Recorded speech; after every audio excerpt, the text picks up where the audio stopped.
It's time for another installment of Colby's Project Bin, where I go through a bunch of the modeling projects I work on in my free time, and we're going to be starting with the Chicago and Northwestern boxcar in this rolling stock extravaganza. At the time of recording, I'm on my winter break from college, and I figured that now was a very good time to go through all the higher end rolling stock in my collection that I typically run at my club, and give it all a good tune up and make any major modifications that some of my rolling stock might need. On this boxcar, there were for sure some major modifications. The weathering I did ages ago. This was not something recent that I did in this break, but it's more of the mechanical stuff underneath the car, which you'll probably be able to notice there are some things that really don't look stock under here. The first of which are these oversized wood screws that are made of brass. This model actually had one of these underneath the car when I got it. It was much bulkier and looked a little more ridiculous than these somehow. But the way these AccuRail cars were designed is they use a little plastic clip to hold the trucks to the car. I really don't like that and I prefer a screw. But one of them had broken off, and this was a car I got for free, so I really didn't care, and it had been replaced with an old wood screw. I had left it there for months and months and months, and since I had the time, I finally decided it was time to remove the old one and just make both sides match. So I'll take the shell off of this thing and show you what I've done underneath. The weight is also something I did. I added a bunch of stick-on weights to replace the steel weights, as there were really no weights in the thing when I got the car, which is a pretty big issue. But you can see the screws have just been tapped straight up and through the car. I really don't like it, and at some point I would like to replace these screws with some styrene tubing, but I need to order some more, and that'll be even more work. So for now I decided this is good enough. It's an older car that I got for free, and I can live with the screws looking a little bit ridiculous. The other major modification I made has to do with the coupler boxes. On these AccuRail cars, originally there was a plastic box molded directly into the chassis of the car, and to hold the coupler into that coupler box, there was a little plastic cover with a plastic pin that would just be pushed into place as a press fit. Preferably, I like having screws in all my coupler boxes because I think it keeps the coupler more securely mounted in place. It makes it easy to access the couplers for maintenance or any repairs or replacements you might need to do. And I think aesthetically it looks better and has a much lower chance of failing than just being pressed into place with a little bit of plastic. To delete the original coupler boxes, which as I just mentioned I didn't like, I had to use my rotary tool first to cut off all the pieces of that old box. Then I had to use a file to file down the chassis of the car and make it flat enough to attach this new Katy box here. To get this Katy box into place, I had to drill a hole for a 256 screw that was about 1/4 of an inch long. That's the style I have here for these boxes.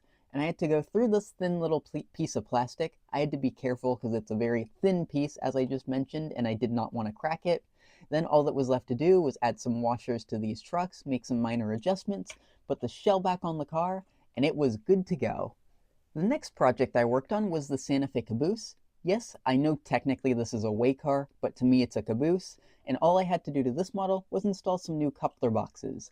I have not been a fan of the old Athearn style coupler boxes. This one luckily didn't have the clip-in type, it had the other weird type that these cabooses have, and I'm not a big fan of it. So I clipped it off right before the posts that hold the shell of the caboose onto the chassis. Then to put the coupler boxes into place, I had to use some plastic cement to hold them in, as I did not want to drill through the walkway on these cars. It is a little bit of a weaker connection, but this car should not be taking too much strain since it's a caboose, so I'm not concerned about that. And then just to keep the coupler in place as a little bit of added protection, I added a 3/48 screw that's 1/8 of an inch long.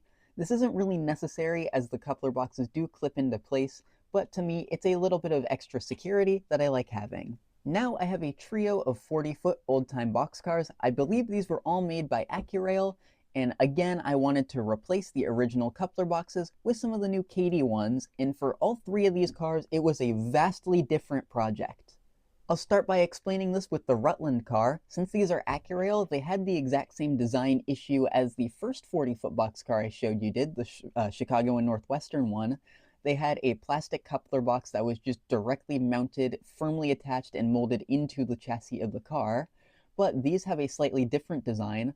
The frame of the car was a piece that fell out when you unscrewed the trucks, and to hold the coupler into place, there was a weak little bit of plastic on the end of the frame that just kind of covered the coupler box and held it in. It was a very terrible design. The couplers fell out all the time, and I hated it. So I just kind of decided this was a major project I needed to undertake on all three of these cars. For all three models, I actually used the same set of tools. Underneath here, I had to use my rotary tool to cut off the old coupler box and the piece at the end of the frame. I used a file to clean it all up. And then to drill the holes for the screws to go into, I used my rotary tool in the exact same size of drill bit on every single car. On this Rutland car though, I had to give up on trying to drill through the chassis of the car because these weights were in the way and I didn't want to move them. The weight on this car is actually balanced very well, so I just kind of left it alone. And like the Santa Fe caboose I just showed you, I just used some plastic cement to firmly mount the couplers to the bottom of this car. And for some of my rolling stock, I think that's a perfectly good solution. Again, it's not the strongest joint and it does have a risk of failing at some point, but since I don't run trains that are very long, and these are going to be run with some older steamers most likely that won't be pulling very long trains, I think it should work just fine. On the Pacific South cars, however, this was more difficult because when I went to drill out underneath the coupler box, I revealed a gaping hole in the chassis of the car, which made it very difficult to attempt to screw into. My first effort on this car, which I tried working on first, was to drill two holes here, use some screws to hold a piece of styrene into place, and then screw the coupler box into the styrene. That didn't work, the screws stuck up too far, and it just kept grinding on the wheels. So I had to ditch that idea, and what I actually wound up doing is inside of the car, I used some pieces of styrene that just kind of folded in. I glued them into place with some plastic cement very firmly, and I just used those to tap the screws into. It worked pretty well, and I don't think I'm going to have any major issues with this either.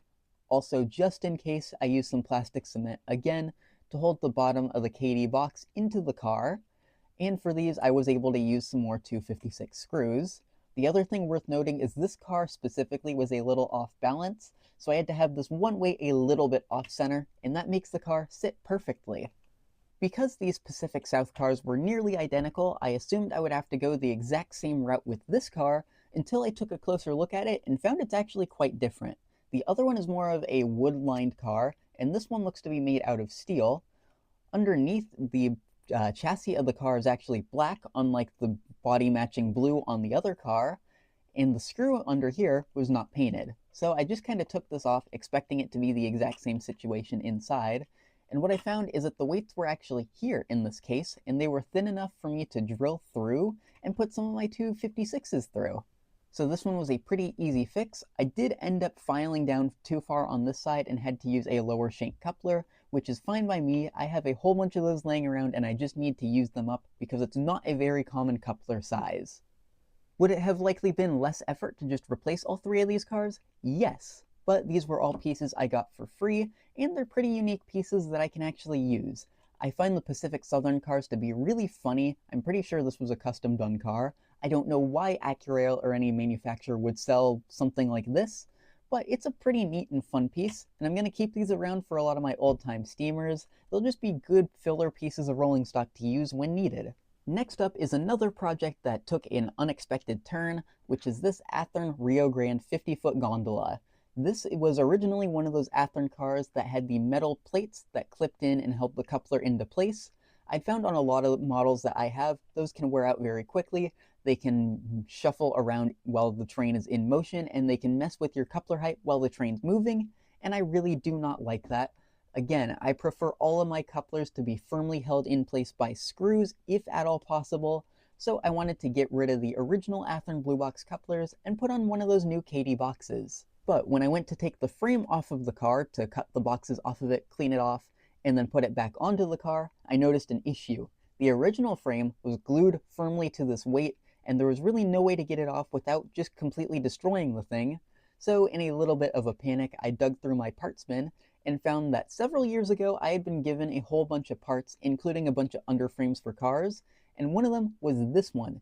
It is the exact frame I needed for one of these Athearn 50-foot gondolas, and what's really ideal about it is it's one of the earlier designed ones, which doesn't use those metal plates. This one, the couplers, again, are mounted directly onto the frame of the car, but the box is covered by one of these plastic lids and held in place by a screw, so that's good enough for me. It isn't a KD box and it isn't mounted directly to the chassis of the car, and the box can't be fully removed like I originally wanted, But for this free car, I think this is good enough and it should do the job just fine. The only other hiccup I ran into is that I would need a higher shank coupler due to the position of the coupler box, and I only had this longer shank as well, so I just kind of had to use that, and it works just fine. Again, it's a free car, my standards are not too high, and I think it's just going to be, again, a good filler piece of rolling stock. The next car I worked on was also an Athearn Blue Box, except this one was a much simpler job. It is this 40-foot reefer, and this one I worked on specifically because I have a project that involves a lot of these, which I'll get into a little bit later.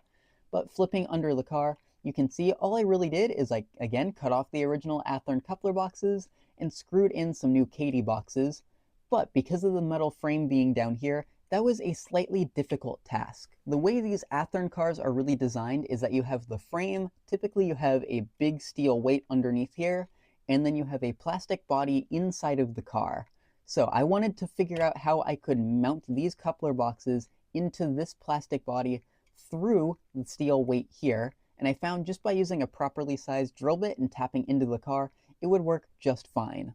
The club I'm a part of got a donation of a bunch of these old Athearn reefers. I believe they're all either UP or SP cars that I've been tasked with working on crafting an entire train out of, so this was something I really needed some experience with. Just getting these coupler boxes attached are going to help a lot with that project, even though this is not a car I was actually intending to keep. So this worked out to be the perfect experimental piece for that really big project that I'm going to start working on soon, and I think it's going to help speed that project up quite a bit. Speaking of club cars, let's talk about more of them. As I just mentioned, I'm going to be working on building that entire reefer block for the club I'm a part of, and that's because they tasked me with repairing all of the club-owned rolling stock, at least on the HO scale side of things, and these are two pieces I just took home and worked on. The first of which is a car I actually featured on the channel in the past. This is a Southern Pacific. I believe this is one of the Lark Scheme cars. I built this old Concours kit up and fixed, I believe, two other very similar cars at the same time, and this one has apparently been having a few minor issues lately. For one, the coupler height was a little bit off on this end of the car, but the more pressing and major issue is that the original post to hold this truck into place had broken. So what I had to do is I had to use a screw, I had to use a little bit of styrene tubing, a little washer right here, and do a lot of filing and whatnot to get a new screw into place. Let me take this off and show you what I did really quickly. And here's the result of that work. I used some evergreen styrene tubing, and to get that into position, I just had to bore out the hole a little bit. I think I actually used my rotary tool. It might have been a file. I can't remember off the top of my head, but I used that, a little bit of super glue, and then later some canopy glue, just to make absolutely certain this holds. This isn't a car that needs to be perfect because it's a club use car. It's just got to be something there in case of emergencies. But it works really well now, and I have not had any complaints about this car just yet. Ideally, I'd like to implement a better piece of rolling stock in the fleet instead of this old Southern Pacific Concours car, but I'll just have to wait until I find something good. The other club car I spent time working on was this Clark tanker, and this car had a bunch of stuff I needed to do to it. It looked like this car had been dropped at some point. We had this one truck over here that was broken. There are some bent detail parts. The handrails were all out of whack, and these little ends of the tanker were way out of place, and I needed to glue those back into position. It was not a very difficult task to get the new truck. I just kind of dug through my bin of many parts and found an identical truck, threw that onto the car, and then to fix all the broken bits and bobs that were just kind of out of place, as nothing had actually physically completely broken off the car, I just used some canopy glue, and that seems to be holding everything together just fine. The other and easier to fix thing I had to work on were the coupler heights, as they were very low when I took the car home to work on it, and now they look just about perfect on that end.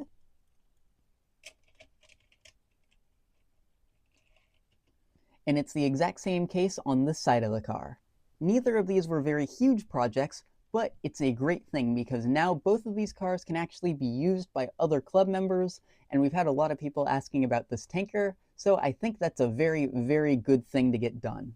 Most of these club car projects don't even get mentioned on my channel whatsoever, but I had two here with me, and I decided I should throw them into this video for everyone to see.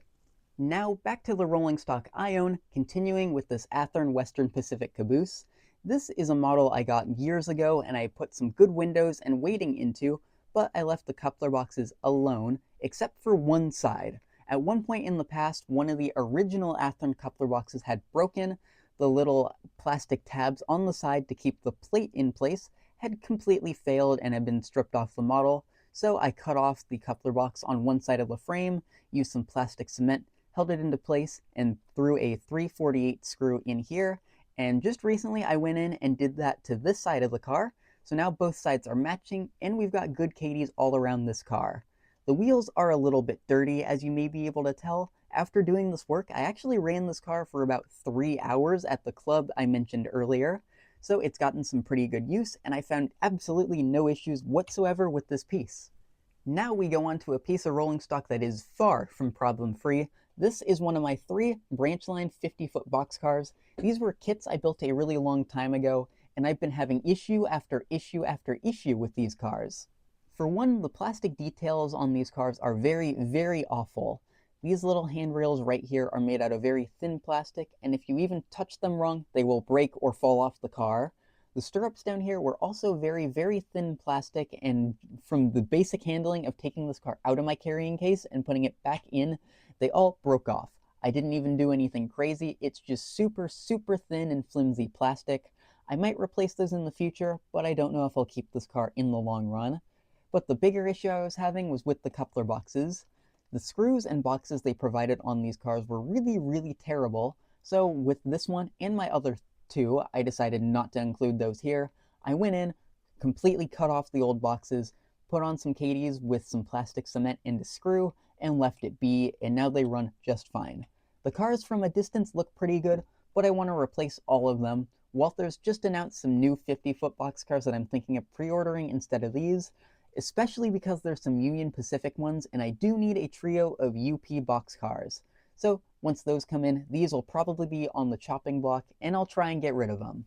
Here I have an old AHM reefer that has been an ongoing project for many years. However, I didn't do anything to the couplers on this model. All I worked on were the trucks. And something that's kind of neat about this car is you can see the progression of my skills, because when I first worked on this car, there was a lot of stuff I actually did very, very wrong. And just as a little disclaimer here, I cannot take the shell off. The way these cars are designed kind of required me to glue the shell into place to keep it on here, so unfortunately I can't go in and show you everything I did to this model. With that out of the way, I got the car flipped over, and I really want to show you the odd work I did to the coupler boxes when I had less experience working on models. This was a car that I had originally wanted to replace the old clip-in AHM trucks with some screws and some body-mounted couplers, but I did so in kind of an odd way. The couplers themselves are the less weird part, and I actually left them alone. On this side, the box is kind of busted out. It actually might be this side. Yeah, it's this side that the box is busted out on, but I'm not going to change that unless I redo the entire coupler box setup, which probably deserves some attention here, because instead of using styrene to mount these boxes, I used these little odd pieces of metal. I had to use a sort of spacer here because the clip that holds the body of the car to the chassis protrudes out just a little bit, and I didn't want to file that down. I actually had styrene readily available for this project in plastic cement, but for whatever reason I used these weird metal plates and super glue, which I guess it works. I haven't had any issues with the coupler height prior to this project, but it looks weird. It bugs me when I have to look at this car, so who knows, I could fix it in the future, but I don't know if the car will stay in my fleet long enough for me to do that. The work I actually had to fix, though, was how I screwed the trucks into place with this car. Instead of using some styrene tubing, which I did in this instance, what I had done originally was I used a 256 screw, I used a 256 nut, and to hold these in position, I used the nut and just kind of glued it into the car itself, and then that was just kind of how I screwed everything into place.